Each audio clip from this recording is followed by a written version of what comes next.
Yo creo que seamos juiciosos. La dinámica de los retiros, al ser 7, eso implica un tema de perseverancia y de constancia que a veces nos cuesta y que es tan difícil, pero que yo pienso que lo mucho o poco que hagamos en ese itinerario espiritual, si lo hacemos a la luz de la revisión de nuestra vida personal, permitiendo que el Señor toque nuestra realidad y toque nuestro corazón, pues algo estamos haciendo grande para la conversión personal y la conversión de los que el Señor pues nos ha concedido. No se les olvide que esto es un proceso de poder ir descubriendo y aceptando la voluntad del Señor en nuestras vidas. Los que fueron a la Eucaristía hoy, bien sea de a forma presencial o de forma virtual, se dieron cuenta que el Evangelio nos habla sobre los mandatos o mandamientos o la ley, la Torá, que el Señor, que Dios dio a su pueblo elegido, es decir, al pueblo de Israel. Y Jesús hace una síntesis teológica frente a los mandamientos que inicialmente eran 10 en la tradición judía, pero que ellos lo convirtieron en 600 y pico de mandatos y de reglas. Jesús los resume en dos. Amarás al Señor tu Dios y a tu prójimo como a ti mismo. Podemos caer en el peligro en la vida espiritual y cuando nos acercamos a los textos bíblicos y buscamos interpretarlos, en pensar hacer una interpretación rápida del texto.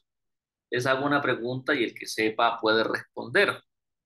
¿Cuál es el mandamiento por excelencia que Yahvé, o sea, que Dios da a su pueblo?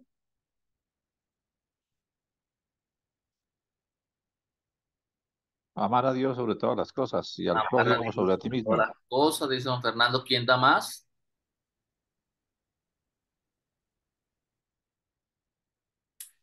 Es curioso porque todos pensamos que el primer mandamiento que Dios da a su pueblo es amar. Pero el texto tomado del Éxodo va a ser muy claro en decir, escucha Israel, solo el Señor es tu Dios. Es decir, el mandamiento por excelencia del pueblo judío es escuchar, porque no podemos amar a alguien si no lo hemos escuchado. Es decir, si no hemos entrado en un proceso de conocerlo, de saber cómo piensa, cómo siente para poder amar. Entonces, los itinerarios de estos retiros, ya estamos en el quinto, nos faltan solamente dos, yo he considerado que han sido una propuesta para escuchar, no escuchar mi voz, porque están perdiendo el tiempo si ese es el propósito, sino para vivir una experiencia espiritual a través de 7 retiros cuaresmales para buscar escuchar la voz del Señor. Y una voz del Señor que se manifiesta pues en muchas formas, de muchas maneras y de muchos acontecimientos. Escuchar la voz del Señor. Y en ese escuchar, pues en el itinerario de esta cuaresma, iniciamos primero el miércoles de ceniza, pues escuchando que este es el tiempo favorable, nos lo recordaba el apóstol Pablo, este es el tiempo de la salvación y se nos daban unas prácticas para vivir este itinerario guarismal que son el ayuno, la oración y la penitencia o las obras de caridad. Y ya nos vamos acercando en el itinerario de cada domingo. El primer domingo con el relato de que Jesús fue llevado al desierto. ¿A qué fue que fue Jesús llevado al desierto? ¿Quién recuerda ese texto? ¿Cómo? Atentarlo. A tentarlo. ¿Quién dice otra cosa o lo mismo? ¿A qué Jesús fue inducido al desierto?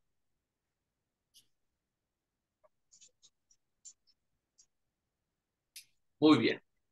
Jesús fue al desierto impulsado por el Espíritu a orar, a rezar. Y en el desierto experimentó la tentación. El segundo relato que hemos escuchado el segundo domingo de Cuaresma es el relato de Jesús con la samaritana. hacíamos una exégesis hermosa sobre el tema de la samaritana. Y hacíamos un recuento de cómo la presencia del Señor es una presencia del Señor que se manifiesta como agua viva. Este relato de la samaritana lo hemos escuchado, en el tercer domingo de Cuaresma. Y en el segundo domingo de Cuaresma hemos escuchado el relato de la transfiguración. Jesús, que sube al monte Tabor con 3 de sus discípulos, Juan, Pedro y Santiago, se transfigura, la presencia trinitaria se nos manifiesta y las 2 figuras representativas, Moisés y Elías del Antiguo Testamento, aparecen con él. Ya desde hace 8 días hemos iniciado el segundo momento de la Cuaresma, que es una catequesis bautismal, y por eso hemos encontrado el relato de la samaritana con el agua. Jesús, que es el agua viva. Y en la meditación personal yo les sugería primero preguntarse cuáles son los anhelos que cada uno tiene en su vida. Todos anhelamos algo, todos buscamos algo, todos aspiramos algo. ¿Cuáles son los anhelos que hay en mi vida, en mi corazón, en mi vida espiritual? Una segunda pregunta que se nos manifestaba era, ¿cuáles son los cántaros, es decir, los recipientes a los que yo me acerco para beber del agua viva, del agua de Jesús? Y hoy, en este quinto domingo, en este cuarto domingo de Cuaresma, quinto retiro para nosotros, quinto retiro para nosotros, entonces nos encontramos con la catequesis sobre la luz. ¿Me confirman, por favor, si están viendo la pantalla? Sí, señor, la estamos viendo. Y hemos titulado este retiro, Despierta tú que duermes, levántate de entre los muertos y Cristo será tu luz. Por favor, quien quiera iniciar con la oración. Oremos juntos. Solamente, Señor, que no te vea, Señor. Solo en lo pobre, que no te vea, Señor. Solo en la sabiduría. Que te vea en todo y en todos, sin hacer excepción. Que te deje entrar en mi sencilla habitación, muchas veces desordenada, sucia y vacía. Transfórmame por dentro. Conduce mi corazón por el camino de la vida. Una vida que se presenta apasionante, llena de ti y de otros. Necesito de la alegría de saberte nacido, de saberte conmigo, para poder ser esperanza en medio de un mundo tan vacío de ella. Conviérteme, Señor, a tu pobreza, sencillez y misericordia. Yo te espero con mi humilde pesebre y te lo ofrezco para que nazcas en él. Solo te pido que no dejes de mirarme. Solo quiero ver tu sonrisa de niño. Solamente, Señor, no me dejes solo. Amén. Amén. Amén. ¿Crees tú en el Hijo del Hombre? Lectura del Santo Evangelio según San Juan. ¿Otro hermano que quiera proclamarnos el Evangelio? En aquel tiempo, al pasar Jesús vio a un hombre ciego de nacimiento y escupió en la tierra, hizo barro en la saliva, con la saliva, se lo untó en los ojos al ciego y le dijo, ve a lavarte a la piscina de Siloé, que significa enviado. Él fue, se lavó y volvió con vista. Y los vecinos y los que antes solía pedir limosna, preguntaban, ¿no es ese el que se sentaba a pedir? Unos decían, el mismo. Otros decían, no, es él, pero se le parece. Él respondió, soy yo. Llevaron antes ante los fariseos al que había sido ciego. Era sábado el día que Jesús hizo barro y le abrió los ojos. También los fariseos le preguntaban cómo había adquirido la vista. Él les contestó, me puso barro en los ojos, me lavé y veo. Algunos de los fariseos comentaban, este hombre no viene de Dios, porque no guarda el sábado. Otros replicaban, ¿cómo puede un pecador hacer semejantes signos? Y estaban divididos y volvieron a preguntarle al ciego, ¿y tú qué dices del que te ha abierto los ojos? Él contestó que es un profeta. Le replicaron, empecatado naciste, tú de pies a cabeza, y no vas a dar lecciones a nosotros. Y lo expusieron. Oh Jesús, que lo habían expulsado, lo encontró y le dijo, ¿crees tú en el Hijo del Hombre? Él contestó, ¿y quién es, Señor, para que crea en él? Jesús le dijo, lo estás viendo, el que te está hablando, ese es. Él dijo, creo, Señor, y se postró ante él. Palabra del Señor. Gloria a ti, Señor Jesús. El centro de la liturgia es la afirmación solemne de Jesús: yo soy la luz del mundo. Esta declaración de Jesús es una palabra de revelación de sí mismo, de su persona y de su misterio más profundo de Hijo de Dios. Es la manifestación visible del Dios invisible. Conviene leer y releer todo el texto pertinente del Evangelio de San Juan, tal como nos lo presenta la liturgia de este próximo domingo, porque la catequesis más hermosa es aquella que nos viene directamente del Evangelio mismo, que nos permite una experiencia fecunda de escucha de la palabra, de contacto directo, personal y comunitario con el Evangelio. Esta bella catequesis bautismal ahonda en la consecuencia del bautismo. No basta ser hijos de la luz, es necesario producir los frutos de la luz.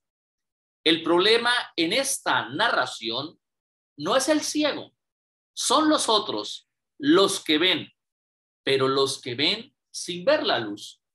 El ciego sabe delante de quién está. El ciego sabe su problema. El ciego sabe de su enfermedad. El ciego quiere ser curado. Más aún, más que querer, el ciego necesita ser curado para poder ser incorporado como un miembro activo de la comunidad, no solo religiosamente, sino política y socialmente. El ciego es consciente de quién lo curó. El ciego es consciente de cómo lo curó, porque el mismo ciego nos va a decir catequéticamente qué fue lo que hizo Jesús para curarlo. El ciego es cumplidor de la tradición de la ley. El ciego da testimonio ante los fariseos, que son bastante incrédulos, del acontecimiento sanador y salvífico que ha experimentado. Más aún, queridos hermanos, el ciego, al ser expulsado, al ser sacado, aún estando sanado, es capaz de ir a contarle a Jesús y de reconocer ya en la persona de Cristo al Mesías, al Redentor. El problema entonces son los otros, los que son espectadores, pero que son espectadores del milagro, pero que también han sido espectadores de la enfermedad y del sufrimiento del ciego y no han hecho nada para cambiar su realidad. Por el contrario, han sido obstáculo, piedra de tropiezo para la relación del ciego con la sociedad y con la persona de Dios. Si los otros son el problema, entonces el relato del ciego evoca el camino bautismal que cada uno de nosotros ha realizado. La unción con el barro hecho en saliva recuerda el gesto de Dios al crear al ser humano y anuncia una nueva creación. Aquellos que crecieron y nacieron antes del concilio, existía un rito dentro del bautismo, que era que el presbítero cogía su dedo, lo mojaba con agua bendita y en la boca del niño le hacía el signo de la cruz y le decía que el Señor te ayude a decir cosas santas. Y le decía, Éfrata, es decir, ábrete, es decir, di palabras del Señor. Todos los gestos del Señor y la incorporación y adhesión del ciego a querer ser sanado y al ser sanado, pero al convertirse también en testimonio vivo de la acción del Señor, es una invitación constante a retomar, a reiniciar nuestro camino bautismal. Jesús invita al ciego a lavarse en la piscina de Siloé, que es un lugar sagrado, santo para la tradición judía, y que esta piscina va a significar como el enviado.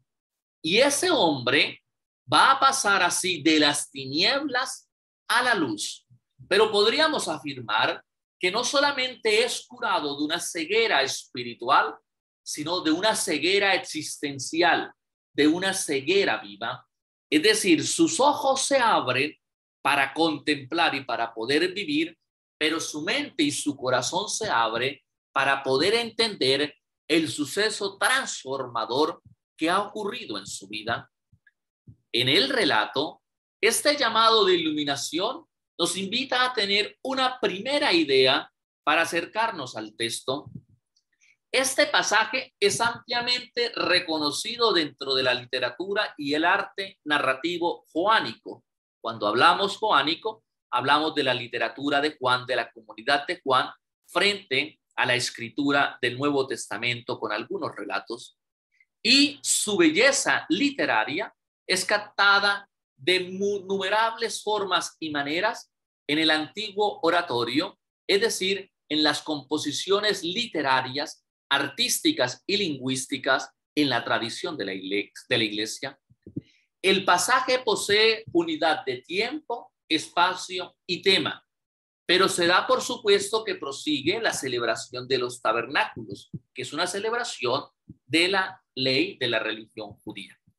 No hay una indicación temporal de cambio, una indicación de cambio temporal, pero Jesús había dejado el templo porque lo encontramos en el capítulo 8 que hemos concluido.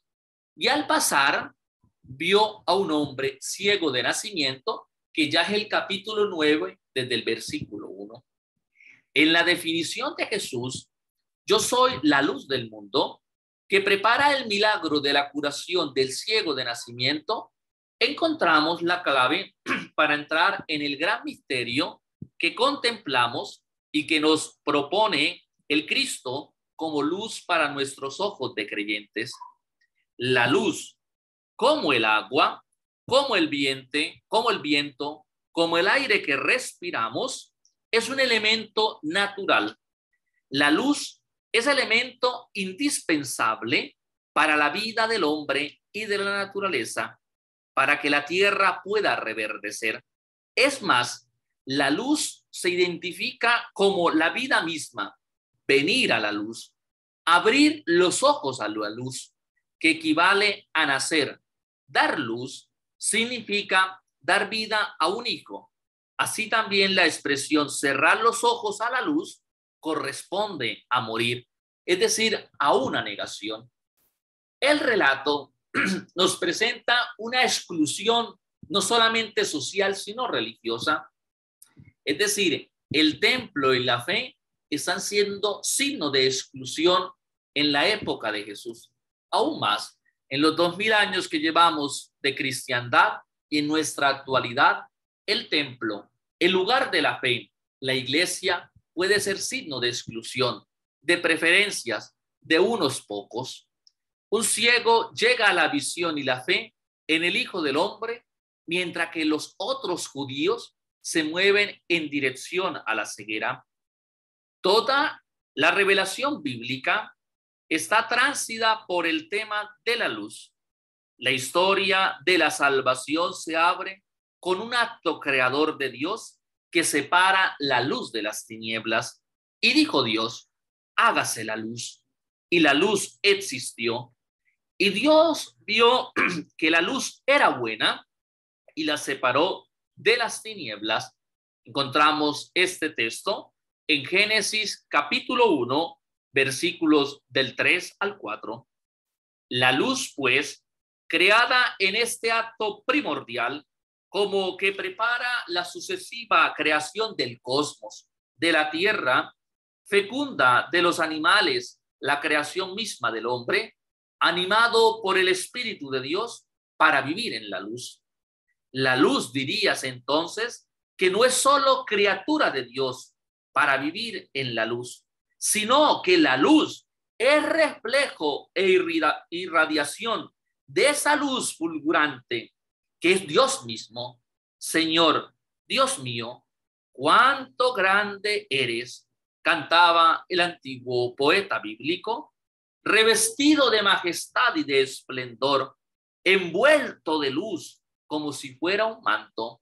Ya encontramos esta simbología en la literatura de los salmos frente a Dios, que se representa en el signo y en el símbolo de la luz como presencia eterna y siempre estable del Dios creador. Encontramos esta afirmación en el Salmo 104, en los versículos del 1 al 2. Y al final del largo camino de la historia de la salvación, en la creación nueva de la Jerusalén celestial, Dios mismo será la luz de los bienaventurados. Lo encontramos en Apocalipsis capítulo 21, versículo 23. La ciudad, hablando de la ciudad celestial, de la nueva Jerusalén, no tendrá necesidad de la luz del sol ni de la luz de la luna, porque la gloria de Dios la ilumina y su lámpara es el Cordero. El Cristo resucitado es fuente de luz y de salvación para toda la humanidad. Vale la pena hacer una estructura del texto para poder encontrarnos con la riqueza de esta pericopa. Juan, capítulo 9, versículo 1, 10, 21. Y se puede dividir en 8 escenas. Del 1 al 5, Jesús y los discípulos. Del 6 al 7, Jesús y el ciego de nacimiento. Del 8 al 12, el ciego y sus vecinos. Del 13 al 17, el ciego y los fariseos, es decir, unos representantes políticos y religiosos de la época de Jesús. Del 18 al 23, los fariseos y los padres del ciego. Del 24 al 34, ya empieza un diálogo inverso, ya no es el ciego y los fariseos, sino los fariseos y el ciego. Del 35 al 38, Jesús y el ciego, y del 39, 10 y capítulo 10, versículo 21, Jesús y los fariseos. En la página sublime del Evangelio de Juan, precisamente en el signo de la luz, encontramos hoy una doble realidad. La realidad natural y material de la luz a la vista y la realidad de la luz como símbolo o signo de la fe. Les hago una pregunta, queridos hermanos, el que sepa o tenga certeza la puede contestar. En la vigilia pascual y en la Pascua cristiana, es decir, la que celebraremos el próximo sábado 8 de abril, con el domingo 9, domingo de Pascua de Resurrección, ¿cuál es el signo visible que va a representar y condensar la experiencia del resucitado?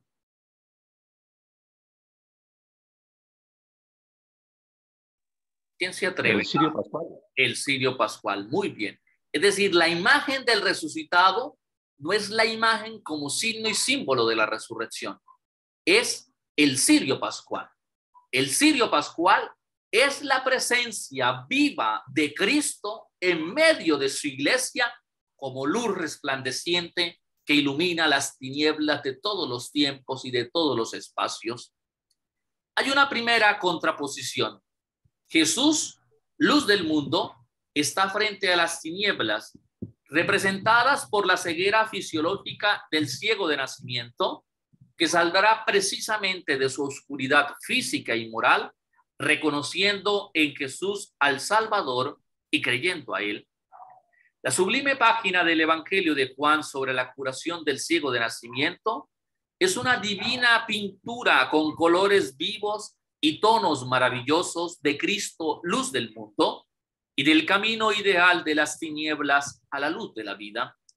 El paso de este hombre ciego de nacimiento, de su ceguera física a ese poder ver las cosas, no solamente verlas, sino ser capaz de captarlas, de contemplarlas, y por consiguiente poder verlas, poder captarlas, es incorporarse a la vida que se desarrolla paralelamente a su itinerario espiritual. De las tinieblas anteriores, es decir, del no conocimiento de Jesús, el ciego pasa al conocimiento del Señor. Pero ¿cómo pasa? Porque lo confiesa con sus labios y lo adora como hijo de Dios, o sea, como Mesías. Semejante camino es ejemplar, paradigmático, es el itinerario que cada hombre debe recorrer en su vida de fe. Es decir, ser capaz de encontrarnos con el Mesías, confesarlo, es decir, adherirlo a nuestra vida, pero adorarlo y contemplarlo como hijo de Dios, como salvador y redentor del género humano. En esas verdades de la fe encontramos al menos tres. Jesús se proclama como la luz del mundo y lo encontramos en el itinerario que hace el ciego de nacimiento, porque él llega a ser un creyente que confiesa la fe en el Hijo del Hombre, a quien ve y a quien oye. Jesús anunció que él era el agua vivificante. Lo encontramos en el relato del domingo pasado frente a la samaritana. Y se acuerdan que el relato pasa de que el ciego se cura y va a la piscina de Siloé. Es decir, el agua de Siloé, que realiza la curación del que había sido ciego antes, se interpreta como el enviado y muestra cómo son ciertas las afirmaciones de Jesús de que yo soy el agua viva. Si tú bebieras de esta agua, jamás tendrías sed. El ciego no volverá a ser ciego. El ciego ha bebido de esta agua que se interpreta en los gestos de tomar barro, saliva, untársele y ser reincorporado a la vida social y religiosa. Y tercero, la celebración de los tabernáculos, que es una fiesta judía, se ha caracterizado por el debate y el conflicto sobre el estatus mesiánico de Jesús. Es decir, el pueblo de Israel esperaba el Mesías, el Cristo, pero la persona de Cristo, de Jesús, no corresponde a lo que el pueblo esperaba, porque el pueblo esperaba un Mesías religioso, pero un Mesías político, un Mesías guerrero. Y la propuesta del reino, la propuesta de Jesús, es un pastor que da su vida por las ovejas, y entonces es un papel mesiánico totalmente distinto a lo que el pueblo de Israel buscaba y esperaba. La polémica que el evangelista recuerda en todas sus fases hasta llegar al absurdo mismo por parte de los enemigos de Jesús, porque él, la luz verdadera que ilumina a todo hombre, ha venido a los suyos, pero estos no lo reconocieron. Lo encontramos en Juan, capítulo 1, versículo 9 al 11. Jesús es y será signo de contradicción, y su luz, como su palabra, son espada que juzga y que divide. También el cristiano, llamado a llevar el evangelio de Cristo en el mundo, a ser luz del mundo, estará siempre bajo el signo de la contradicción y de la incomprensión. Entonces, ¿cuál es la dinámica de Jesús? El relato es inolvidable y lo encontramos en la tradición bíblica como la curación del ciego de nacimiento, pero es mucho más, pues el evangelista nos describe el recorrido interior que va haciendo un hombre perdido en tinieblas hasta encontrarse con Jesús.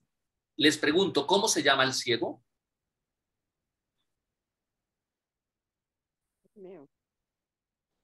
Bartimeo. ¿Seguros? Pues en este relato no conocemos su nombre. Solamente conocemos la figura de su nombre, que era un mendigo, que era ciego de nacimiento, que pide limosna en las afueras del templo, que no conoce la luz, no ha visto la luz nunca, que no puede caminar ni orientarse por sí mismo, que su vida transcurre en tinieblas y que nunca podrá conocer una vida digna porque ha sido excluido social y religiosamente de su contexto. Es decir, encontramos los relatos de un hombre que podríamos decir un NN, es decir, aquel que no cuenta para nada y para nadie. Pero al encontrarse con Jesús, que es la luz del mundo, que es el agua que da la vida eterna, ese ciego comienza a ser renovado. Es decir, su figura comienza a ser distinta, comienza a ser incorporado, comienza a ser sumergido en las aguas de Jesús para poder presentarse de nuevo, ya no como aquel que no conoce la luz, sino como aquel que se ha encontrado con la luz misma. Ya no como aquel que no puede orientarse y valerse por sí mismo, sino como aquel que también se ha encontrado con alguien que orienta su vida y que le da fundamento a la existencia de todo ser humano, la persona de Jesús. Ya su vida no va a transcurrir por las tinieblas porque ha podido ver con sus ojos y escuchar la voz del Cristo, la voz del Mesías. Cuando Jesús se encuentra con aquel hombre a quien nadie parece entender, pero que nada más que no entenderle, a nadie le importa, solo le hace una pregunta: ¿crees en el Hijo del Hombre? Y si hacemos una interpretación, una exégesis de esta frase bíblica en la boca de Jesús, estamos afirmando que Jesús le pregunta: ¿crees en el hombre nuevo? El hombre plenamente humano, precisamente por ser encarnación del misterio insondable de Dios.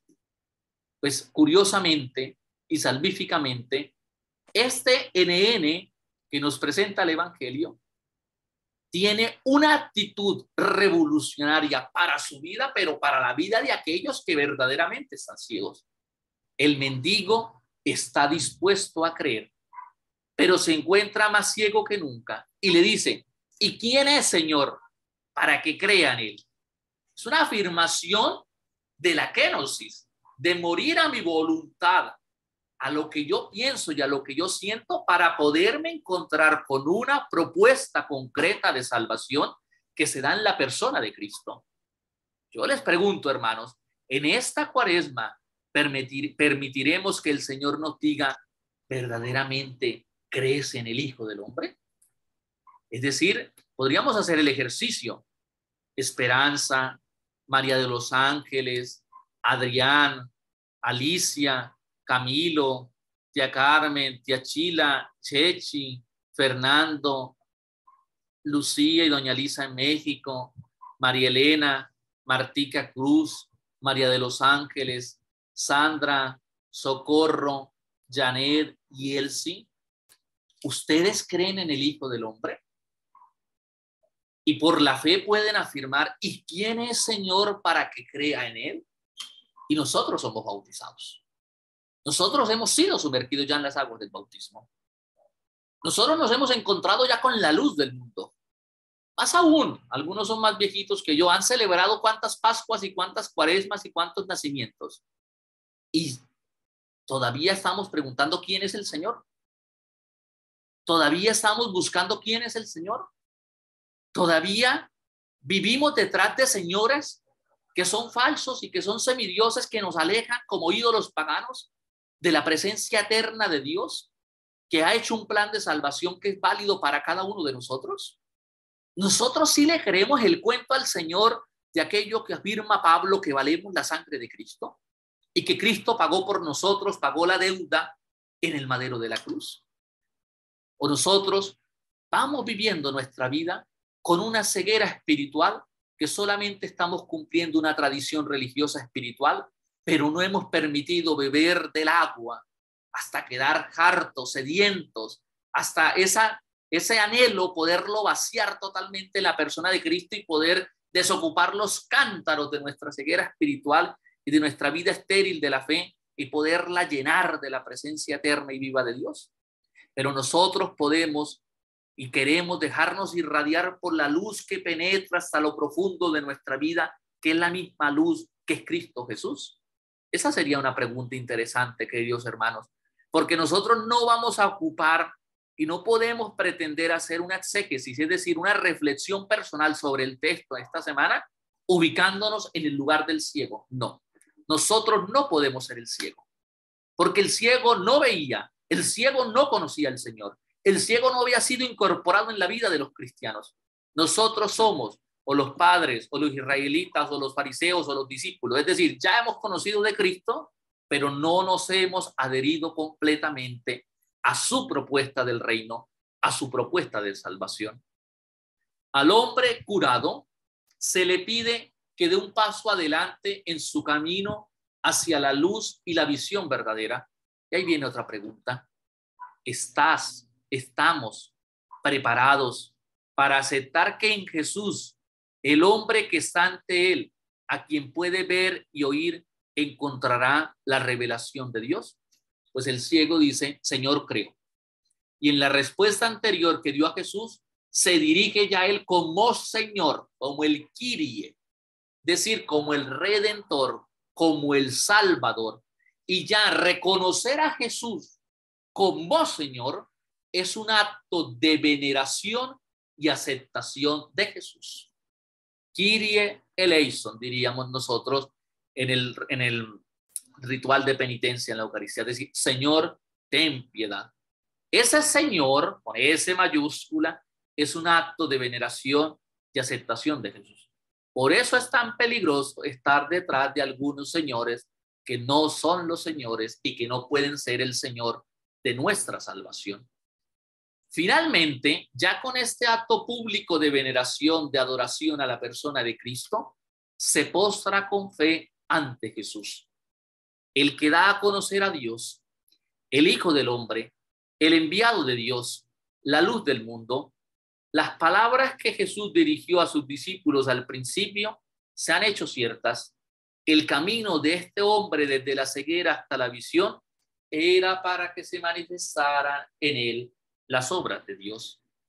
Y así llega un momento en que cambia totalmente el camino de los fariseos y el camino del ciego de nacimiento, y mientras los primeros se endurecen en su incredulidad, el segundo, es decir, el ciego, alcanza la meta.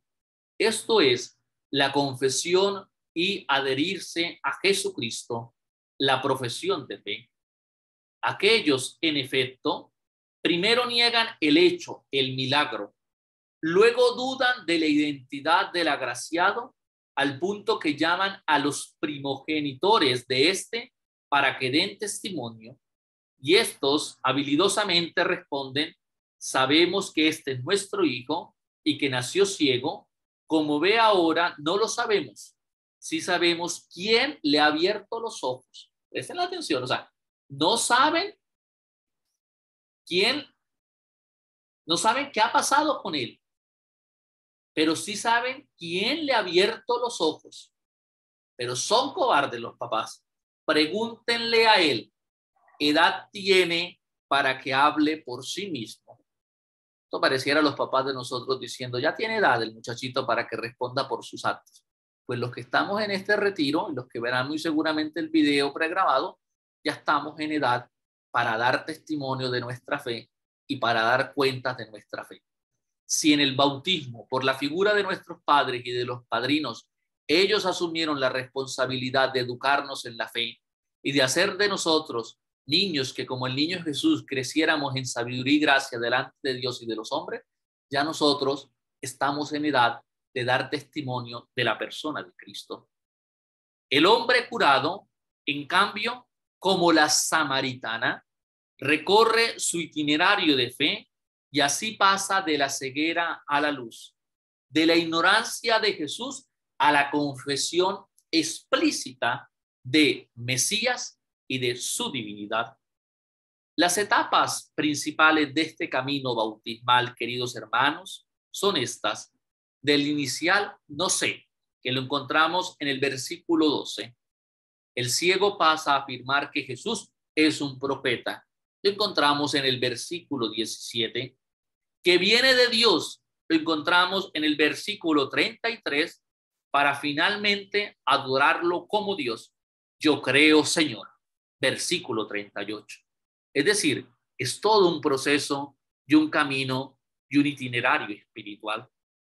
El hombre, nacido ciego, se ha convertido en vidente en el doble sentido, material y espiritual, y es figura de esas personas bienaventuradas, los puros de corazón, los humildes, porque ellos verán a Dios.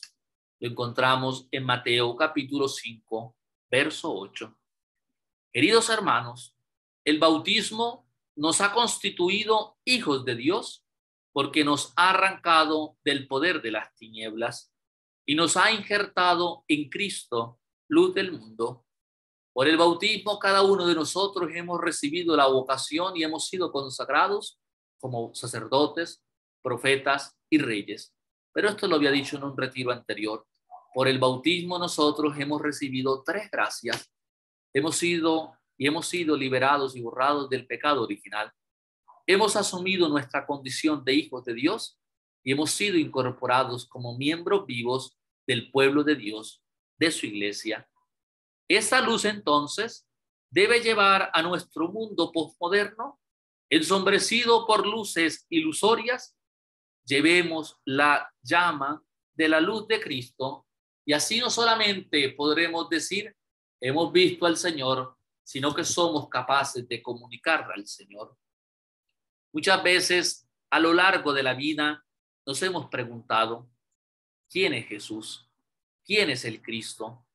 ¿Quién es el Señor? Más aún, muchas veces en los momentos difíciles de nuestra existencia, hemos dudado seguramente de la presencia de Jesús. Nos hemos sentido abandonados, pero sin duda, la cuestión fundamental de la que depende nuestra misma fe cristiana es el sentido del Evangelio, es la razón de la esperanza.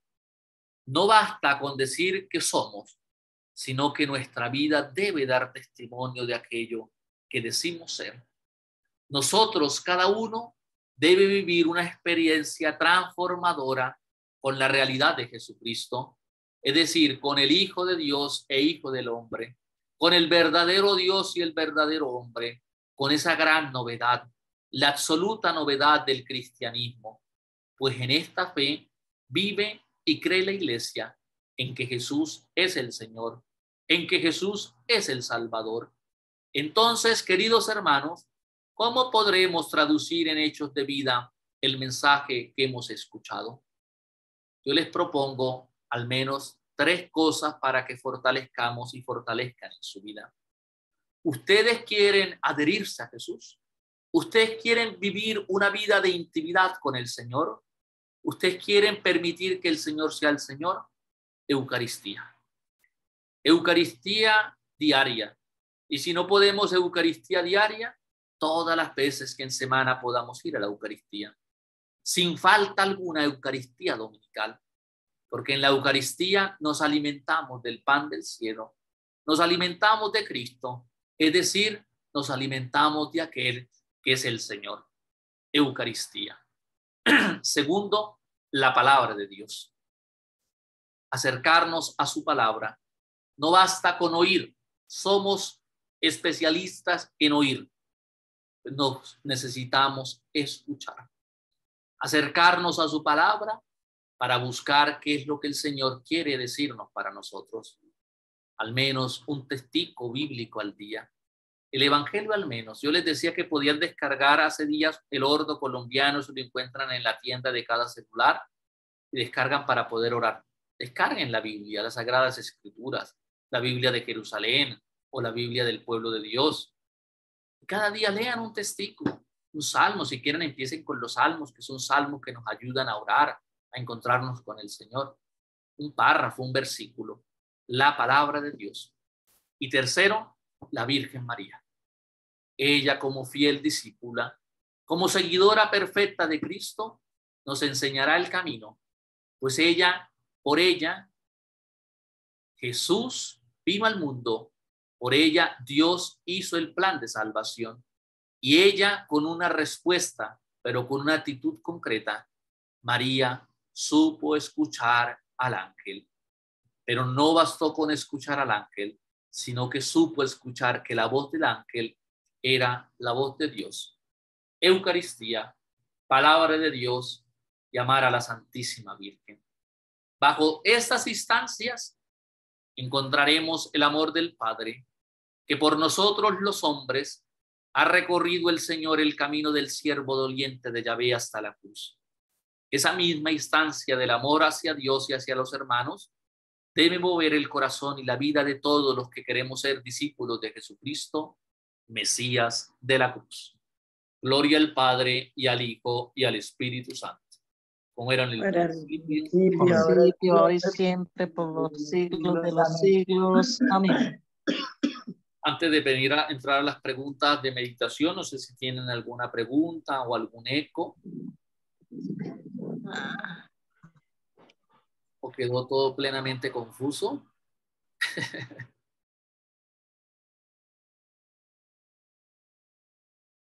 Bueno, como el silencio es la voz de Dios, yo interpretaré que el silencio es porque Dios está tocando los corazones. Muy claro, muy claro. Muy buena su explicación, hermanito Duval. Muy bien. Entonces, queridos hermanos, se las mandaré también al WhatsApp, pero pues para el orden de lo que hemos venido. ¿Cuáles son las preguntas para la meditación? Yo les propongo varias esta semana. Les propongo al menos 7, pero pues ustedes pueden hacerlas todas o pueden hacer otras si quieren más o algunas, las que consideren necesarias e importantes. La primera pregunta o la primera reflexión que los invito es: nuestros ojos limpios, se supone que ya hemos sido limpiados por el bautismo. Yo les invito a que hagan esta meditación esta semana, si la otra no la han hecho, delante de un crucifijo, delante de una imagen. Puede ser delante de los que tengan el Cristo de San Damián, delante de la cruz, o si no tienen el Cristo de San Damián, pues otro Cristo normal, un crucifijo. Yo les invito a que lo hagan delante del crucifijo, que ustedes le puedan, en un diálogo de intimidad de tú a tú con el Señor, le digan: Señor, nuestros ojos limpios transportan tu imagen en su mirada. Segunda meditación: nuestros ojos admirativos van descubriendo la vida cada día. Tercera meditación: nuestros ojos lúcidos miran con y desde el corazón. Cuarta meditación: nuestros ojos profundos se acercan al misterio de las cosas, a tu misterio. Nuestros ojos afectivos, quinta meditación, siembran amistad. Sexta meditación: nuestros ojos buenos irradian paz. Y séptima meditación: nuestros ojos transparentes reflejan tu presencia. Los invito a que hagan el ejercicio espiritual delante de una imagen de un crucifijo y hagan esta meditación de estas preguntitas. Yo se las envío al WhatsApp. Cada uno de nosotros ha sido limpiado, admira, tiene ojos lúcidos, profundos, ojos que dan afecto, ojos buenos, ojos transparentes. Nuestros ojos permiten ser los ojos del Señor para que el Señor vea a otros, pero que para que los otros, cuando nos vean, vean al Señor. Es decir, nosotros, por el bautismo, hemos sido consagrados como sacerdotes. Nosotros somos in persona Christi cuando nos acercamos al otro. Nuestra vida, es decir, in persona Christi, es decir, lo que hacemos, lo que somos, lo que sentimos, lo que pensamos, lo hacemos en la persona de Cristo, por la persona de Cristo. Meditación final. ¿Quién quiere proclamarla, por favor?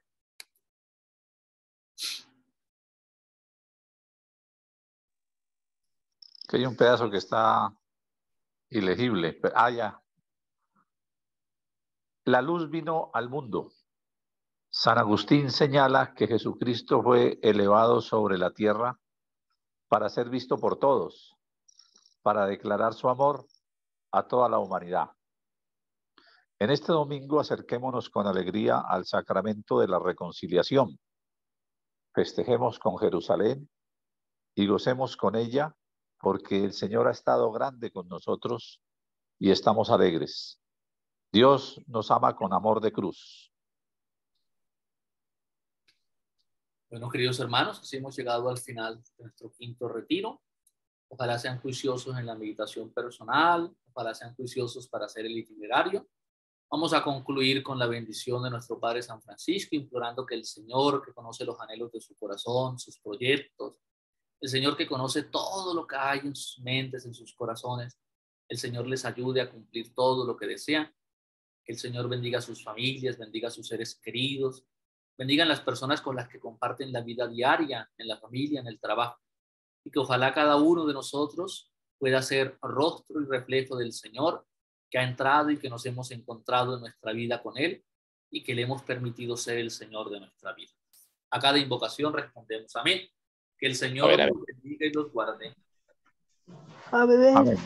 Nuestro Señor que tenga misericordia de ustedes. Amén. Vuelva el Señor su rostro hacia ustedes y les conceda la paz. Amén. Amén. Que el Señor los bendiga, bendiga a sus familias y bendiga todos los anhelos que hay en su corazón. Bendiga a las personas que se confían en mi oración, en el nombre del Padre, del Hijo y del Espíritu Santo. Amén. Amén. Eucaristía, palabra de Dios y amar a la vida. Un abrazo grande y que el Señor los bendiga. Buen ejercicio de meditación. Muchas gracias, Ray, y bendiciones.